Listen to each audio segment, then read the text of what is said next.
can't just give Ozempic to the economy. There is no Ozempic for the economy. You actually have to go work out. There's no BBLs for the economy. You actually have to go put the work in. It's going to take some time. It's a long-term problem. Now, people can say that this is Trump because Trump said day one he's going to bring prices down. That's on Trump. But what he's doing with the tariffs and long-term, what he's doing to bring back manufacturing, the things that are already occurring, like, how do we not embrace those things? How do we not embrace? Oh my God. You're making an assumption. You are making an assumption, an economic assumption right now. Let's be very clear. The real pain economically has been the massive inflation coming from bloated overspending here in Washington, D.C. That is the real pain that the American people have felt the last 4 years. Well, what President Trump is trying to do now is bring industries back to the United States. So it's not so much pain. You might have some temporary adjustments in our economy, but that is for the growth of the American economy long term, stability and jobs over the long term for the American people and American workers. And that is actually a good way to take our economy as opposed to follow. I just want to comment on what he said. This whole economy thing, it's very strange looking at it for a few different reasons. When I look at the economy, it's like, I think a lot of people just dislike Donald Trump so much that they intentionally will say certain things to trigger certain people and have the conversation solely based around, well, cost is going to go up right now. Cost is up right now. Eggs are still up right now, or whatever excuse, even though I think I didn't check the last stats, but eggs did go down. This is we are so used to short-term quick fixes, the appearance of short-term quick fixes, that we don't understand that this is a long problem. A long problem. You can't just what's it called? You can't just give Ozempic to the economy. There is no Ozempic for the economy. You actually have to go work out. There's no BBLs for the economy. You actually have to go put the work in. It's going to take some time. It's a long-term problem. Now, people can say that this is Trump because Trump said day one he's going to bring prices down. That's on Trump.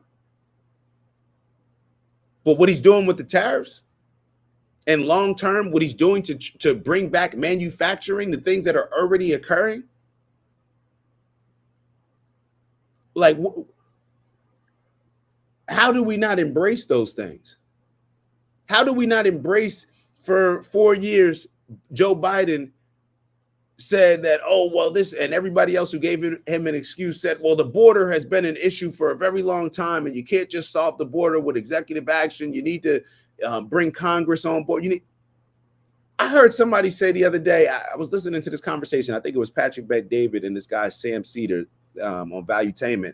And they were talking about, this sounded absurd, so I got to fact check it. And maybe I'm just completely wrong.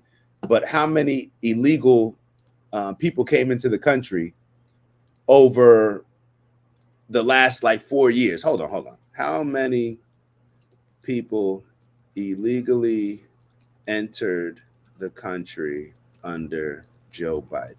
Because the number I was thinking was 10 million that I thought somebody said. But let me look at ChatGPT, and obviously it's ChatGPT, so y'all got to bear with me.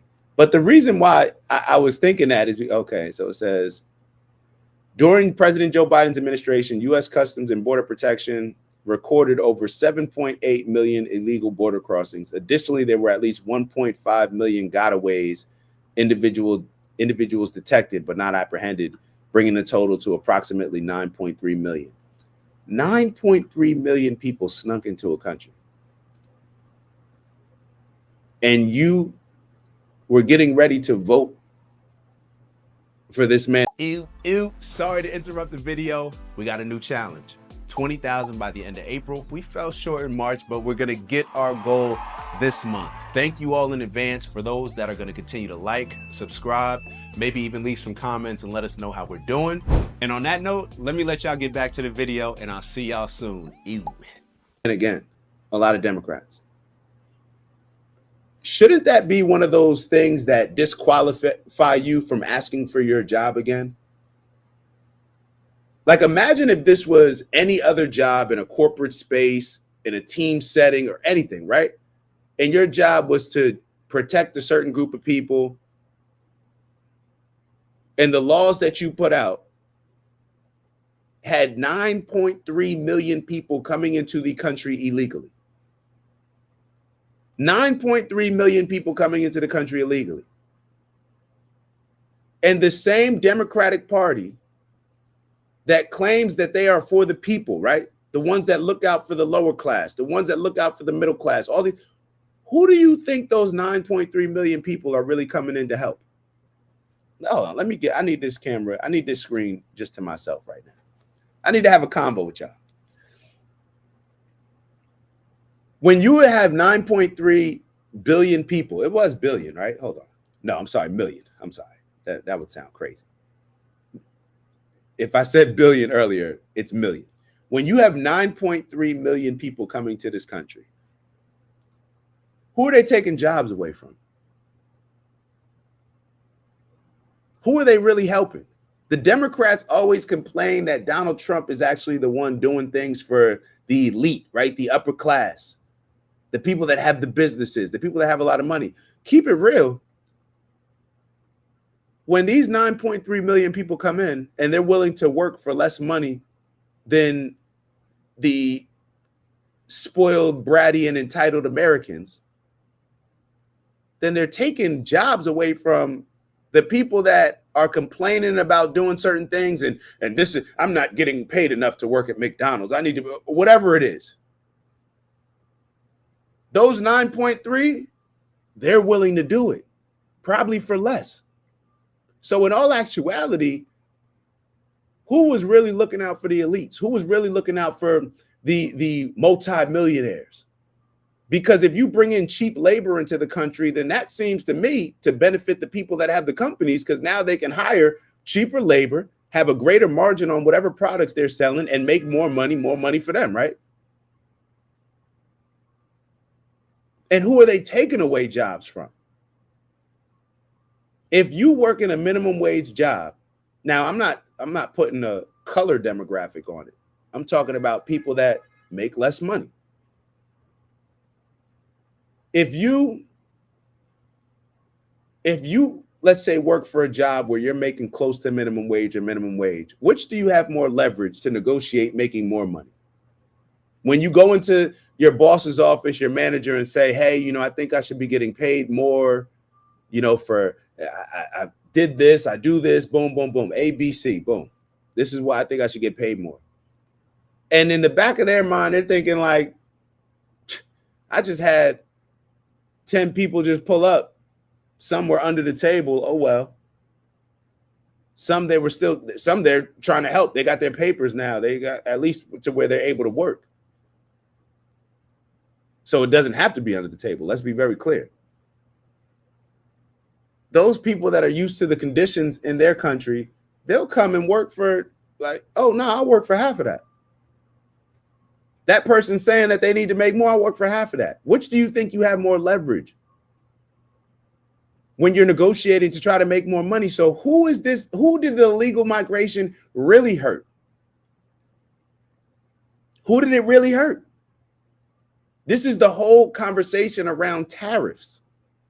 The entire reason why American companies cannot compete with companies that are selling their products and paying people what a lot of Americans would call slave wages. This is why they have to charge more for American products. So Americans are going to be okay with Joe Biden allowing 9.3 people to come into the country illegally, claiming that he can't solve it. It's an issue that they've been dealing with for a very long time, even though it hit record highs while him and Kamala were in office. We never were able to make the connection. Why? Because the majority of the Democrats that I'm talking about, y'all get y'all news from CNN, ABC, MSNBC, and they're never going to connect these dots. They're never going to connect these dots. So once again, what do we always talk about? Hustling backwards. Hustling backwards. You got people, you're mad that people are coming into the country. Whole time, Trump is looking out for you. What did Trump say? Black jobs, right? Y'all got offended when he said black jobs. But nobody seems to get offended when you got a Jasmine Crockett or all these other people, when a black person is jumping out the window saying, nah, black people, we got to deal with this. We don't have IDs. We don't have this. But when Trump looks out for you, or not even looks out for you, let me rephrase that. When Trump just does something that happens to benefit you, let's speak on that. When Trump just does something that happens to benefit you, you can't even acknowledge it. Why? Because you're so caught up in just seeing it from one particular way. All those migrants that came into this country, the Democrats that claim they're looking out for the people at the bottom, the small person without a voice that they have to step up for, they're taking away opportunities from those people. And we will never see it. All right, let's move on. Let's move on. Honest Row, shout out to Honest in the building. The Biden policy opened hell's doors with intent. The policy left housing, taxes, jobs, healthcare, and unknown scores of violence on all of us. With intent. With intent. That's a big distinction. Even if all of the illegals came in and were law-abiding and loved our country, how can we pay for them? This is why we need Trump's policies to fix it. It's simple. We may not like it, but it's simple. And as much as people want to complain about how Trump is going about deporting the illegal migrants and he's picking these people out there and he's avoiding judges' orders, as much as y'all complain about that, where is that energy towards Joe Biden and Kamala Harris for causing the problem in the first place? Like, you have more negative thoughts towards the person that's trying to fix the problem and the person that's actually doing something, when the previous person who caused the problem always hid behind, look, we can't fix this with executive orders. We got to. Trump came in and fixed this problem with his team day one. Y'all quick to call out, oh, well, day one, he said my prices were going to go down. Okay, cool. All right, so hold him accountable to that in a negative way, right? He didn't deliver on that. But what about the things that he actually is delivering on? Do you acknowledge those? I don't know. Let's get back to the video. Let me get back to this video. Sorry to interrupt my bro, Byron.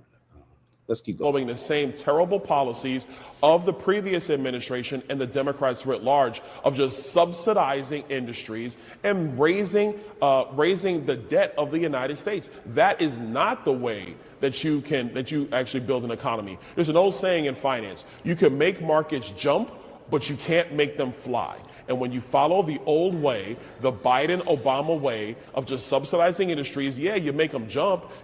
Of subsidizing in industries. I want to talk about that, but let me, G wrote a comment. How much were each of those 9.3 million being handed a Social Security card, monthly funding, a cell phone, food, clothing, etc.? And we have homeless veterans. Make it make sense. The same people that say Trump don't care about veterans, he's taking away. Well, what? Make it make sense. Like, we can't be this easily manipulated to not at least just see the big picture of things. If they solve something, it won't be news anymore. Yeah. But I want to go back to what Byron just said. I want to go back to what he just said. The Biden-Obama way of just subsidizing industries. Subsidizing industries. This is another thing that a lot of people may miss and that I wasn't, really aware of. When the presidents always brag about different jobs that they created, right? a lot of the jobs that were created, from my understanding, during Biden and Kamala Harris were government jobs. So that's what I believe Byron Donalds is talking about when he says subsidizing industries. When you have a government job, that means the government is paying you. That means tax dollars are paying you, or they're printing money, one or the other, which obviously is going to lead to more inflation or more expenses out of our pockets. What Donald Trump is leaning into is creating more private sector jobs. These are the companies where the company, the owners, the board, they pay the employees to feed and stimulate the economy. Do you see the difference? When you create jobs and they're government jobs, that's just money, more taxes that we have to pay to fund those jobs. But when you create private sector jobs by incentivizing companies to build factories, to have their factories in America, when you incentivize American entrepreneurship, American companies, allowing American companies to be more competitive, now you're stimulating the private sector so those private companies can hire American citizens and it not come out of our money, but it's money that now is being generated and being sent back into the American economy. That wasn't just the money that was taken from the people or printed by the government. Let's keep going. Yeah, you make them jump. You can make people feel good in the interim, but it's not sustainable over the long term. Donald Trump is looking at the long-term financial outlook for every American, and that's why we're starting today with Liberation Day. All right, so that's Byron over there. That's Byron. Let's get into we're going to take a quick little not like a little break, but kind of break up the political talk for a second, and let me make sure that I'm catching up with everybody. So yeah, Trey said this. They still haven't fixed the mental health crisis. Yeah, we're actually going to take us not more mental health. Well, I guess I don't know if this is considered mental health, or if it should be considered mental health. But I want to play this video for you. It's Dak. Just want to thank you for checking out our video and visiting the OG Network. If you enjoyed the video, please make sure that you give us a like. And if you're looking to join a community of inspired individuals striving for purposeful abundance, subscribe. And if you're feeling real generous, share the video with some friends and family. All right, I'll see y'all soon.